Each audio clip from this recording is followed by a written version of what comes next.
विडंबना की बात है कि ये कांग्रेस पार्टी लगभग 24 घंटे हो चुके हैं और जो तथाकथित भारत जोड़ो यात्रा निकालने के लिए आज सियासी पथ पर चल पड़े हैं। हर मुद्दे पर वो वक्तव्य भी देते हैं, स्टेटमेंट भी देते हैं, ट्वीट भी करते हैं। लगभग 24 घंटे हो चुके हैं, परंतु अभी तक सवाल ये पैदा होता है कि ये वही मंडली है कांग्रेस पार्टी की।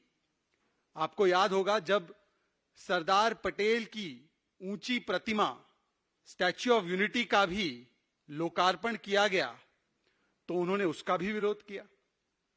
ये वही कांग्रेस पार्टी है आज जब राजपथ का नाम कर्तव्य पथ किया जा रहा है तो वो उसका भी विरोध करती है।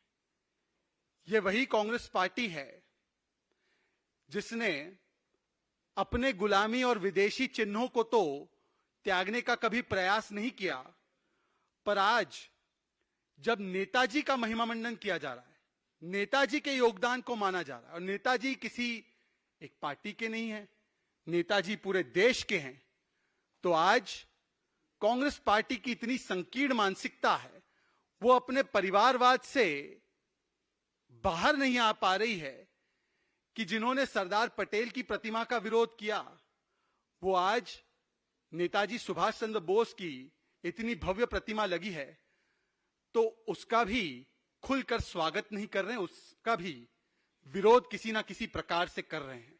जिस प्रकार की प्रतिक्रियाएं आई हैं कर्तव्य पथ को लेकर भी, ये वही लोग हैं जिन्होंने जब औरंगजेब रोड का नाम एपीजे अब्दुल कलाम मार्ग किया गया तो उसका भी विरोध किया। अभी हाल ही में आपने देखा होगा कि जब इतने वर्षों के बाद नेवल एंसाइन में से एक और विदेशी चिन्ह को हटाकर, जॉर्ज के क्रॉस को हटाकर छत्रपति शिवाजी महाराज से प्रेरित जो एक चिन्ह, एक निशान को अपनाया गया तो उसका भी कांग्रेस के लोगों ने, खासकर इन दो व्यक्तियों ने खुलकर स्वागत नहीं किया। और देखिए कितनी विडंबना की बात है कि एक तरफ तो ये जब गुलामी के चिन्ह को हटाया जा रहा है, जब भारत इसका जश्न मना रहा है, तो जो लोग भारत जोड़ो की यात्रा पर निकले हैं वो इसका विरोध करते हैं। इसीलिए मैं कहता हूं कि ये राहुल गांधी की भारत जोड़ो यात्रा नहीं है, दरअसल ये राहुल गांधी के रीलॉन्च का मुझे जोड़ो यात्रा है। आपने तो देखा ही होगा कि किस प्रकार से कई नेता दिल्ली आ रहे हैं, कुछ नेता 2024 के लिए भी अपनी दावेदारी अभी से पेश कर रहे हैं। हालांकि उनका जन समर्थन उन्हीं के प्रदेश में कितना है वो एक बड़ा सवाल है, परंतु जब इतने सारे नेता अपने आप को 2024 का दावेदार बता रहे हैं तो राहुल गांधी और कांग्रेस पार्टी ने भी सोचा कि तथाकथित भारत जोड़ो के नाम पर एक राहुल को मुझे जोड़ो यात्रा शुरू कर देनी चाहिए कि मुझे भी 2024 की लिस्ट में जरूर जोड़ो। राहुल गांधी कहते हैं आज कि नफरत फैलाई जा रही है। राहुल गांधी जी, भारत जोड़ो तो आप कर ही लेना बाद में, परंतु पहले आप हिपोक्रेसी छोड़ो। जिस कांग्रेस पार्टी के सरकार के तहत हाशिमपुरा, जलगांव, मुंबई, मीरठ, मलियाना, मुंबई के और भी दंगे, नेल्ली, दिल्ली 1984 ऐसे बड़े दंगे हुए और मुजफ्फरनगर का भी दंगा हुआ, जिनकी देखरेख में ये सारे दंगे हुए, हजारों लोग मारे गए और उन दंगों पर कार्रवाई करने के बदले लोगों ने बयान दिए कि बड़ा पेड़ गिरता है तो धरती थोड़ी सी हिलती है, तब वो लोग कहते हैं कि नफरत फैलाने का काम आज हो रहा है देश में। राहुल गांधी, हिपोक्रेसी छोड़ो।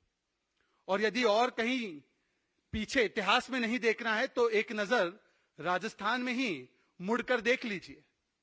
करौली का दंगा, छाबड़ा का दंगा, झालावाड़, टोंक, भीलवाड़ा, आए दिन वहां पर जिस प्रकार की सांप्रदायिक घटनाएं होती है और अशोक गहलोत जी के किस प्रकार के वक्तव्य आते हैं वो तो पूरे देश ने देखा है। परंतु सवाल आपसे यह है कि राजस्थान में जो नफरत फैल रही है और उस नफरत को फैलाने वाले करौली के मुख्य आरोपी मतलूब अहमद को आज तक तो राजस्थान की पुलिस और सरकार गिरफ्तार नहीं कर पाई। राजस्थान में छाबड़ा के दंगों में नफरत फैलाने वाले को तो इफ्तार पार्टी में बुला लिया था राजस्थान के सरकार के बड़े बड़े नेताओं ने।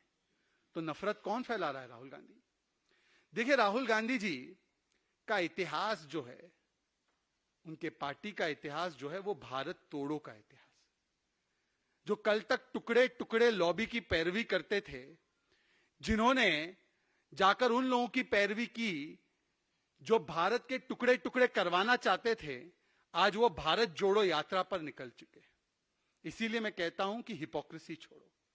और राहुल गांधी जी, अगर हिपोक्रेसी छोड़ो नहीं हो पाता तो कम से कम भ्रष्टाचार छोड़ो, कम से कम दुष्प्रचार छोड़ो, कम से कम भारत को बदनाम करने की यह आपकी मुहिम छोड़ो, और कम से कम तुष्टीकरण की राजनीति छोड़ो।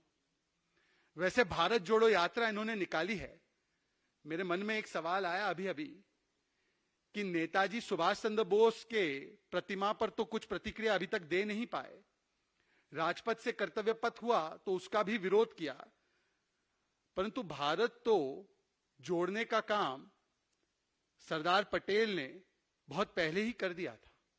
यह अलग विषय है कि आपकी पार्टी ने और खास करके एक परिवार ने अपने योगदान को बड़ा बताने के लिए अपने ही महिमा मंडन के चक्कर में बार बार देश के स्वतंत्रता सेनानियों का अपमान करने का काम किया। चाहे वो सरदार पटेल हो, चाहे वो बाबा साहेब आंबेडकर हो, या चाहे वो नेताजी सुभाष चंद्र बोस हो। हर बार केवल एक परिवार का महिमा मंडन और गुणगान किया गया, और जब सरदार पटेल या नेताजी के योगदान को सराहने की बात हुई, उसको याद करने की बात हुई, तो किस प्रकार का रवैया इस परिवार ने दिखाया है, यह आज भी आपके सामने है कि भारत जोड़ो की यात्रा